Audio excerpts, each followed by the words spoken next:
Halo, selamat datang di sesi curhat bareng gue Iqbal Ramadan. Hari ini gue pengen coba untuk ngerespon curhatan yang udah masuk ke tim Kavino dari sesi curhat bersama Kavino, dari teman-teman yang strong dan berani untuk mencurahkan isi hati mereka di sosial media. So, tanpa basa-basi, let's get into it. Yang pertama-tama kita punya curhatan dari Rohro dan juga Yunita tentang keluh kesah mereka dalam mewujudkan cita-cita mereka. Yuk sekarang kita dengerin dulu. Assalamualaikum warahmatullahi wabarakatuh. Perkenalkan, nama aku Rohro. Terima kasih untuk Kavino yang sudah memberikan kesempatan untuk aku berpartisipasi dalam curhat Kavino kali ini, dan terima kasih untuk Iqbal yang juga udah mau mendengarkannya. Jadi aku mau curhat, aku itu termasuk orang yang terlambat menyadari apa yang aku sukai dan apa passion aku, dan itu terasa banget ketika aku udah sampai di semester 7 ini di perkuliahan aku bidang kesehatan, dimana setelah lulus ini aku ngerasa aku nggak ingin mendalami bidang ini lebih lanjut, tetapi aku pengen mengejar mimpi aku di bidang seni maupun bahasa. Cuma yang jadi masalahnya, orang tua aku lebih mendukung aku untuk lanjut di jurusan kesehatan, dimana kurang lebih udah 4 tahun juga aku menempuhnya di bangku perkuliahan. Mungkin itu yang jadi sesuatu yang membingungkan, jadi konflik juga dalam diri aku. Aku butuh pandangan baru dan juga saran. Terima kasih. Wassalamualaikum warahmatullahi wabarakatuh. Halo Iqbal and halo Kavino. Di sini gue bakalan curhat sedikit tentang cita-cita gue. Jadi gue itu udah punya rencana buat kedepannya, kayak mau jadi apa sih gue nanti gitu. Nah, tapi orang tua gue ini agak nggak setuju sama rencana gue ini. Jadi tuh ini udah gue jelasin, tapi hasilnya sama aja. Nah, gue bingung banget. Di satu sisi gue pengen banget ngejar cita-cita gue, tapi di sisi lain kalau boleh jujur, gue ini masih bergantung banget sama orang tua gue. Gue harus gimana? Jadi udah itu aja, sekian. Itu tadi curhatannya dari Rohro dan juga Yunita. Mungkin kalau buat Rohro, yang pertama, tidak ada kata terlambat, apalagi kata terlambat untuk mengetahui apa sebenarnya passion kamu. Dan semua itu adalah proses, aku percaya itu. Jadi mungkin kamu memang harus menjalani 7 semester panjang di kuliah di bidang kesehatanmu dulu, supaya kamu baru tahu kalau ternyata passion kamu adalah di bidang seni dan juga bahasa. Dan untuk Yunita juga, yang pertama-tama, kamu harus tahu apa yang sebenarnya kamu mau, apa yang sebenarnya cita-cita kamu, apa sebenarnya impian kamu. Lalu setelah itu, kamu harus membuktikan ke orang tua kamu kalau kamu memang layak dan bisa menggapai cita-cita tersebut. Bagaimana cara membuktikannya? Yang pertama adalah menunjukkan kalau kamu bisa bertanggung jawab atas semua pilihan hidup kamu. Dan yang kedua, harus belajar menjadi mandiri sih, dalam mengambil keputusan dan meyakini diri sendiri kalau ini adalah impian yang ingin kamu gapai di dalam hidup kamu. Dan ketika kamu sudah melakukan ini dan orang tua masih belum setuju, ya jangan mudah menyerah, jangan langsung menyerah. Mungkin jalannya, pertama-tama kamu harus sabar dulu ya. Yang kedua, mungkin kamu harus melakukan apa yang mereka mau kamu lakukan dulu. Dan sembari kamu melakukan itu, kamu bisa belajar dan mendalami skill kamu di bidang yang sebenarnya kamu mau. Dan ketika kamu bersungguh-sungguh, aku yakin orang tua kamu pasti bisa melihat dan akhirnya menjadi percaya kalau kamu memang bisa dan layak untuk menggapai apapun yang kamu inginkan di hidup ini. Yang berikutnya tentang online learning, boleh sama-sama kita simak dulu curhatannya. Aku ngerasa karena adanya pandemi ini, aku tuh kan udah SMA, semuanya itu kan daring. Jadi awalnya daring, ketemu sama teman juga online. Sekolah itu harus cepat-cepat banget gitu ya, apalagi kan kita di rumah, nggak di sekolah. Kalau di rumah kan bawaannya pales gitu, kalau di sekolah kan semangat gitu, karena ada teman-teman yang ngedukung, ada teman-teman yang sama-sama belajar. Tapi kali ini kayak nggak ada face to face gitu, jadi kan kita nggak tahu. Kalau misalkan dari video call itu aku kayak ngerasa aneh aja gitu, dan kalau dari chat juga aneh. Dan karena adanya pandemi ini juga, kuota itu termakan banyak banget. Karena kalau aku ya dari sekolahku sendiri, kita itu kayak buat banyak grup gitu, satu pelajaran satu grup. Jadi aku juga bingung kenapa harus banyak itu dan why gitu. Tapi ya udahlah, jalani aja. Nah, aku setuju banget sih sama curhatannya Putri gitu. Aku paham sekali bahwa di masa pandemi ini pembelajaran online ini memang bukan sesuatu yang mudah, dan ini merupakan sesuatu yang baru, terutama untuk anak-anak yang memang terbiasa melakukan pembelajaran di sekolah gitu, bukan homeschooling ya. Karena banyak banget faktor-faktor yang kita harus korbankan dari pembelajaran online ini.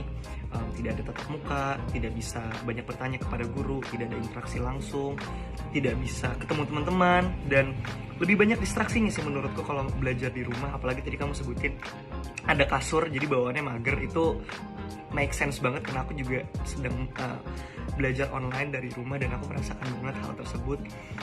Satu hal yang membuat aku bisa menjadi lebih tenang dan lebih ikhlas dalam menjalani pembelajaran online ini adalah aku percaya kalau aku tidak sendirian dalam hal ini. Aku tahu aku tidak sendiri, Putri tahu kalau Putri tidak sendiri, tapi teman-teman Putri semuanya juga harus menjalani ini, dan punya pemikiran itu membuat aku menjadi lebih tenang gitu. Karena aku tahu kalau ya kita semua di sini bersama-sama, dan memang karena ini sesuatu yang baru, memang semuanya butuh penyesuaian, baik dari muridnya ataupun dari instansi sekolahnya dan juga guru-guru kamu pastinya. So, bersabar dan lakuin apapun yang kamu bisa, oke? Minta pendapat kakak tentang himbauan pemerintah untuk belajar di rumah saja. Jujur, saya kurang setuju karena banyak rakyat Indonesia yang murid-muridnya tidak memiliki handphone karena ekonomi keluarganya yang sangat amat kurang. Bahkan mungkin untuk makan sehari-hari aja jarang ada. Apalagi di masa corona ini banyak sekali warga Indonesia yang pengangguran, dan itu pasti menambah orang-orang di Indonesia susah untuk membeli kuota bahkan handphone. Yang kedua, banyak sekali murid di Indonesia yang mengeluh bahwa mereka jarang atau kurang paham dengan penjelasan dari beberapa guru. Nah, untuk pertanyaan yang lebih deep dari Zahra, pertama-tama aku respect banget buat Zahra udah ngasih pertanyaan ini. Ini cukup kritis sekali komennya dan curhatannya.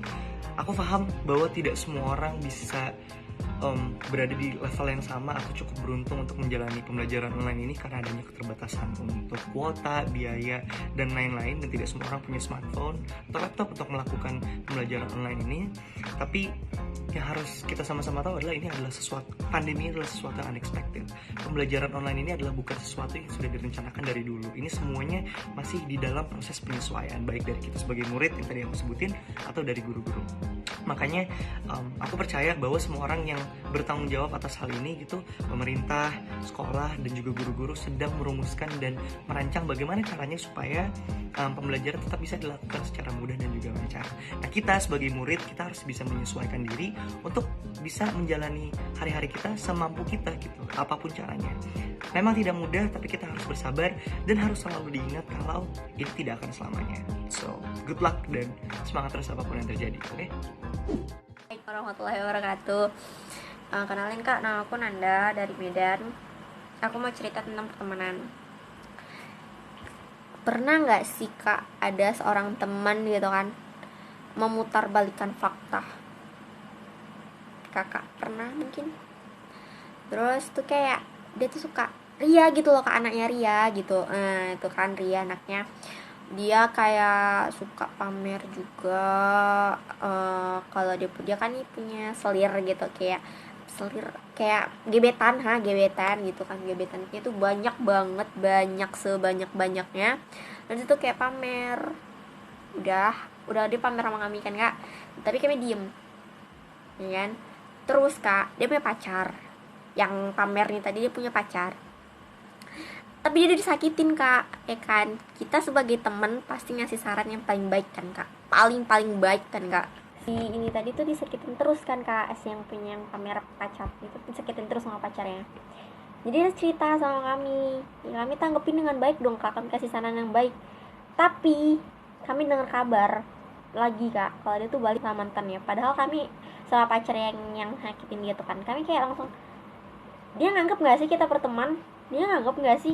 Kayak gitu loh kak, langsung kita tuh berteman loh dari kecil gitu loh. Kenapa harus nggak didengerin gitu loh? Kenapa nggak didengerin omongan kita gitu? Padahal tuh kita niatnya tuh ngasih saran yang paling baik yang menurut kita. Terus aku dapat cerita juga dari teman-teman kan.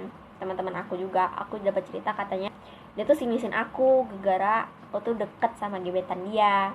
Dia nyinisin aku gitu loh kak. Terus kayak aku hello aku langsung gitu loh kak.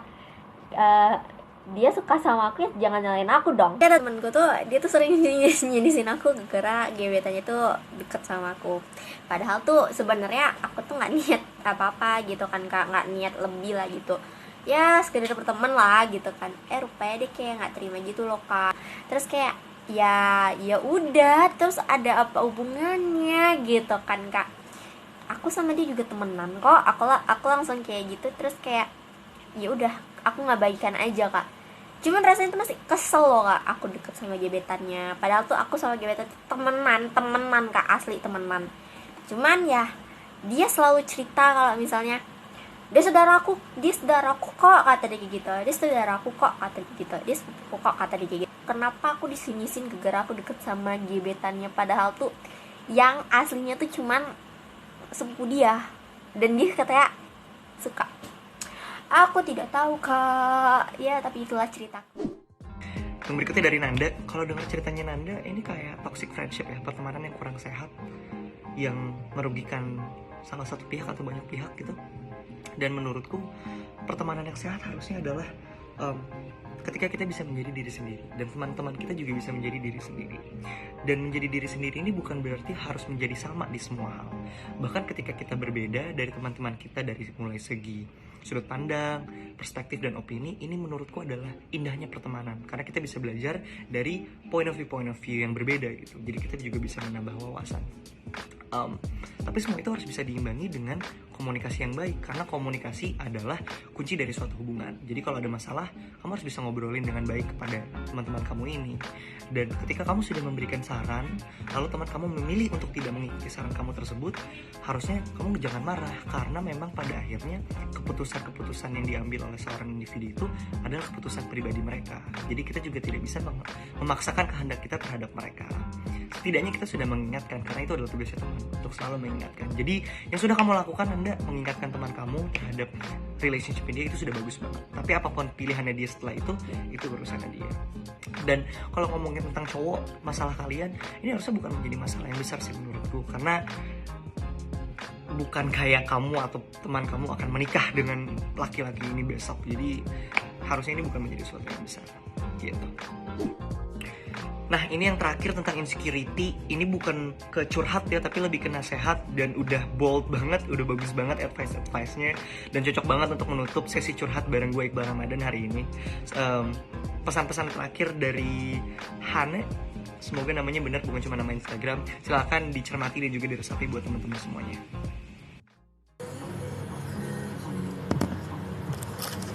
Hai guys, aku mau sedikit curhat. Aku tuh pernah yang namanya insecure sama diri aku sendiri. Saat kadang kita lagi ngupload foto entah di WhatsApp atau di Instagram, atau ada yang komen tentang diri kita, kurusan, gemukan, jerawatan, cantik karena filter. Itu kadang-kadang membuat kita insecure kan guys. Jadi ada tips dari aku yang buat kita gak usah mikir hal-hal yang negatif. Pertama, jangan pernah ngebandingin diri kita sama orang lain karena itu gak akan pernah sama. Kedua, lakukan hal-hal yang positif. Ketiga, lakukan apa yang kita bisa dan apa yang kita mau.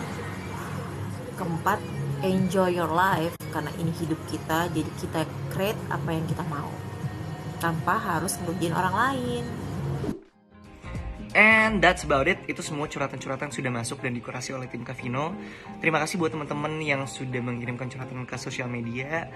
Yang belum direspon hari ini sama gue, it's okay, masih ada kesempatan berikutnya. Dan buat teman-teman yang terpilih, selamat dan semangat terus. Dan semoga jawaban-jawaban dari gue bisa membantu sedikit untuk teman-teman dalam melewati keluh kesahnya.